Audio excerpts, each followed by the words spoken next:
Welcome back for my part 2 of my 4-star books. So these are split into 3. So I have part 1, this is part 2, and it'll be part 3 because I have a lot. 4 stars are my primary number, apparently, when it comes to rating books. So I have a lot. So instead of a really long video, I'm splitting it up over a few days. So check them out. Obviously, this will become dated because I read a lot of books. So, that said, here at least is my relatively current 4-star books. And like I mentioned last time, if you want to check them out in full, they are on my channel. You can go and check them out. But this is just like a brief of each one. So starting off strong, we have the Practical Guide to the Runes. This one was so helpful when I was doing my rune series in early 2022. This book is relatively small, but it's more about how to use the runes, how to read with them, and like just kind of more practicality of it. And that book combined with Taking Up the Runes is like truly the best books on the topic. Then we have Journey to the Dark Goddess. It is really good. I really did love it. I loved it more in the past than now because, again, I love the Norse mythology. Like, that is my chosen pantheon. That is kind of where I've really gravitated towards. And I absolutely love the myths, the gods. They're just a very interesting bunch to me. And it's such a bummer when you don't have any, like, acknowledgement. And I know why. Because it's a very, like, a lot of the Norse community can get really, like, uppity super fast. So, like, it is a bummer. Because, like, I would love to have, like, Journey to the Dark Goddess with, like, the Norse deities. But no, we don't have that because, again, the community, it's in quotations, because it's not much of a community. It's a lot of, like, rah, everywhere, and it sucks. But if you love, like, the Greek myths, it goes into a lot of those, and it is kind of heavily based on, well, and I think it was somewhere else, too. I think it was, like, Sumerian or something, but it was like 2 or 3 like major myths that it just goes through. And at one point I would have really loved it, but again, having more of a Norse focus, it was kind of like, but where's the equivalent in these stories, you know? But it's still a good book, and if you're going through stuff, definitely would be a great read and might be something that you want to actually do. Speaking of all things Norse, we have the Poetic Edda, the edition from Jackson Crawford. This book, it's good for historians, but like as a reader, no. So like it's one of those things, like it's a great translation, but my problem is that direct translations just don't quite capture the story part very well. And like there's different ways of telling a story, and like part of me wonders if that's why our ancestors didn't write it down, is because, like, you need that, like, little bit of flair that everyone's going to add to the story. And, like, this is just, it's very flat when you're reading it. And it's like, when you hear people just, like, casually tell the stories of the Norse myths, you're like, dude, this is kind of awesome. Like, it's a really interesting story. You have the god of thunder going off to dress up as a bride. And, like, the way it's described, like, translation to translation, like, for example, it's pretty, like, baseline when you have, like, direct translations, but then you get, like, a storyteller like Neil Gaiman who does it, and it, like, the story just comes to life. And so, there's no life to this, it's mostly just direct translation, but that's what he set out to do. So, like, that's why I kept it at a high star, but it's like, I wish somebody would just, like, do, like, a modern retelling of this to, like, make it interesting. Like, I wish Neil Gaiman had done all the stories from the Norse because he's such a good storyteller. And he did such a good job. He just didn't do all the stories. So then we have The Path of the Elemental Witch, or Elemental Witchcraft.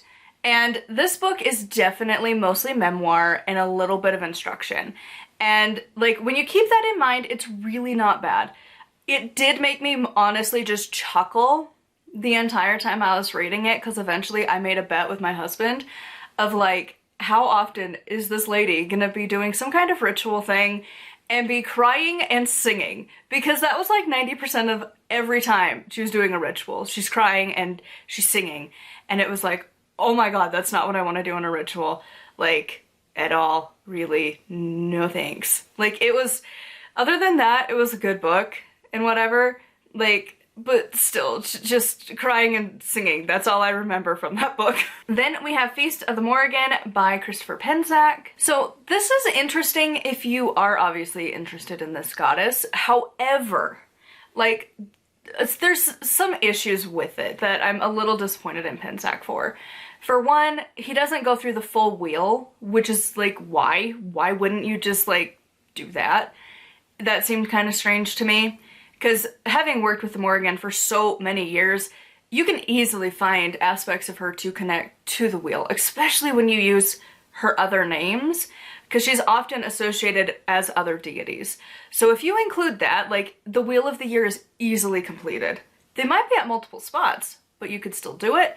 So that was kind of obnoxious, and it is heavily focused on the myths. And if you aren't familiar with the intricate web that is Celtic, and like Irish, Welsh, Scottish, like all of what kind of gets labeled as like Celtic, if you're not familiar with those myths, you're probably gonna be lost like I was. And it's like, it kind of explains it, but not really. You don't have the full context, so I do feel like you need to have a little bit of background before you jump in. Then we have Moon Magick by DJ Conway. There is so much information in this book. So the thing with DJ Conway is that, like, sometimes her books are really good, and sometimes not so much. And this was a really good one. So of course you would want to research further. Anytime I see a DJ Conway book, that's just how I've come to be with her, is it's like, it's a good starting point. It gives you ideas, but like, you might want to fact check some stuff and like contemplate it for yourself. But the thing I really love about this book, and I have been tempted multiple times over the years that I've owned this, because I bought it in like 2015. And so when I have been tempted to go to it, it's a good resource, because a lot of times she will give you something to do for the overall month, and then the full moon and the new moon, and then also like specific deities and things to focus on throughout that month. And instead of having it be like focused on just like, oh, well, it's this kind of moon, she includes all the names of it, and then she goes through it as in January, February, March, and so on, and then she has like a separate kind of little section where she just kind of fits in that double moon, because every year, I feel like it kind of varies, because I've had vaguely kind of paying attention. I'm like, okay, there's 2 in this month, okay, there's only 1 here, blah, blah, blah. It kind of feels like it moves around, but she's kind of slotted it in one, which I feel like is fine. Then we have Dark Goddess Craft by Stephanie Woodfield. My only big issue is, again, the Norse thing. She includes a lot of cultures, but why is there none of the Norse? Like, there's so many good options, and it's like, why didn't you include any? And like, even just like the big names, like you could easily include Freya with her association with death and magic. And of course the other obvious option would be Hel. You know, the literal queen of the dead would be a great option. She's fantastic. But no, we didn't. And so other than that, it was good, but it was just kind of like, it's the same names you see every time.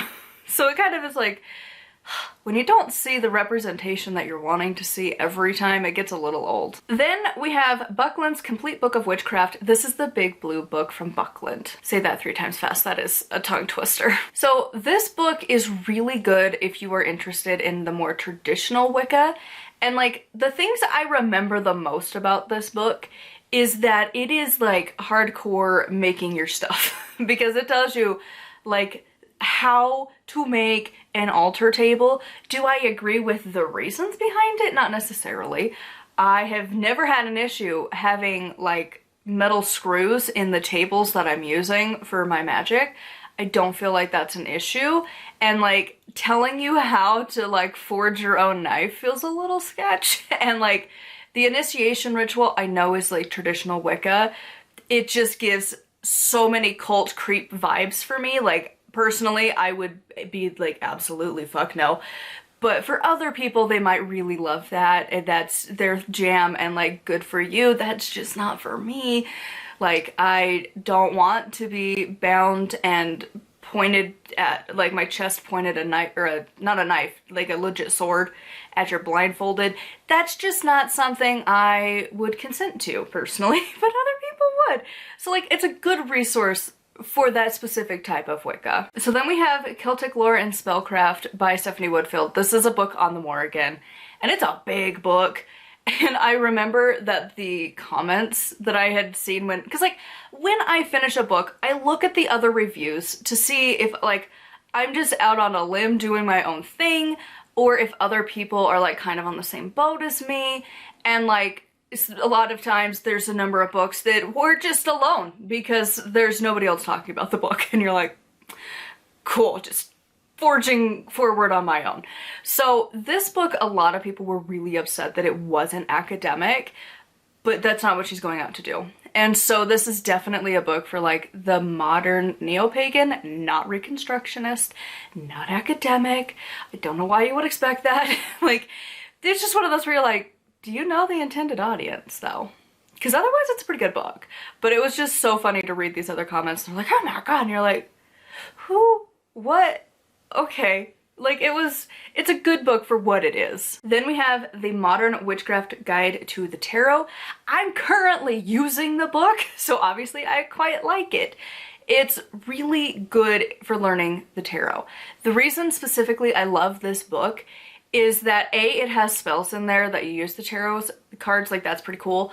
But when you go through each of the individual cards, they have the upright, reversed, and then for each of those there are 3 areas of life included with like an example. And I feel like that is the most important part when you're trying to like learn the tarot, of like, how does this apply to jobs, work, money, like relationships.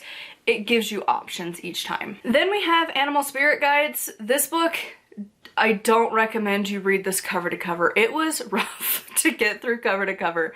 This is one of those books that is so good to have as a resource, that you just set it on a shelf for when you need it.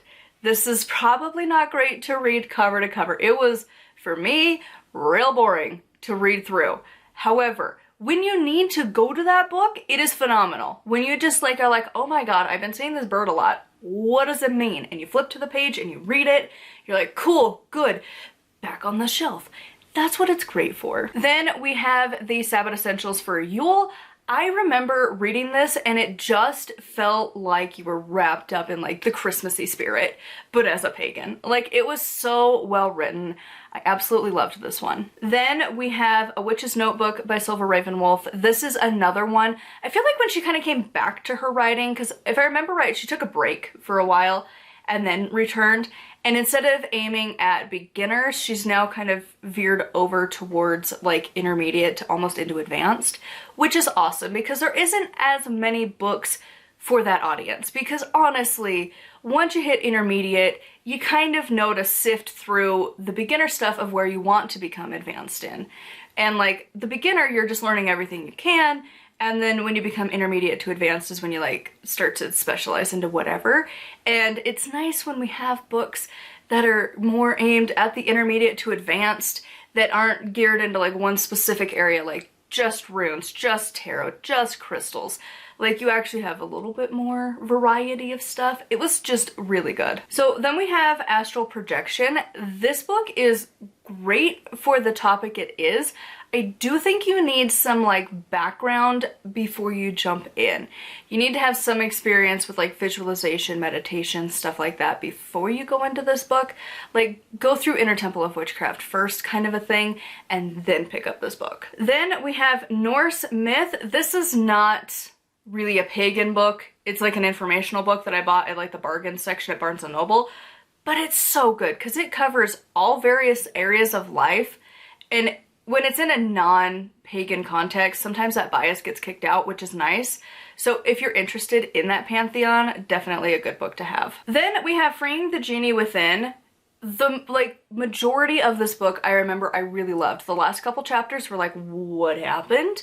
But it is one of those books that has still been mulling in the brain of like, I want to do the stuff from that book. Because there was a lot of exercises and things I just haven't gotten around to yet, but I want to. Then we have How to Heal with Color. I have used his techniques all the time now.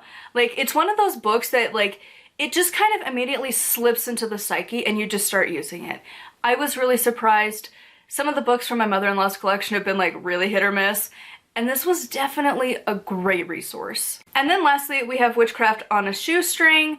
I mean, there's nothing unheard of, but again, I love like Deborah Blake. She's just such a good author. And again, her spells work really well. And I love her writing voice, her style, whatever you want to call it. The way she formulates sentences and presents information is just fantastic. So anyways, that is going to be it for part 2. I have the overheating warning, and I'm sure it's already cut my video at some point, but I would love to hear what you thought of any of these books. What are your like 4-star books? I would love to hear from you in the comments down below. Huge thank you to my patrons. I'll have their names here on the screen. If you'd like to support me and get access to exclusive content, it is patreon.com/nightwillowcrafts. Make sure to like and subscribe. I post every single day. If you would like to support me in my author adventures, I do have my website /blog thing. If you want to follow along, I have 3 published works so far and more are coming. Until next time, thank you so much for watching and blessed be.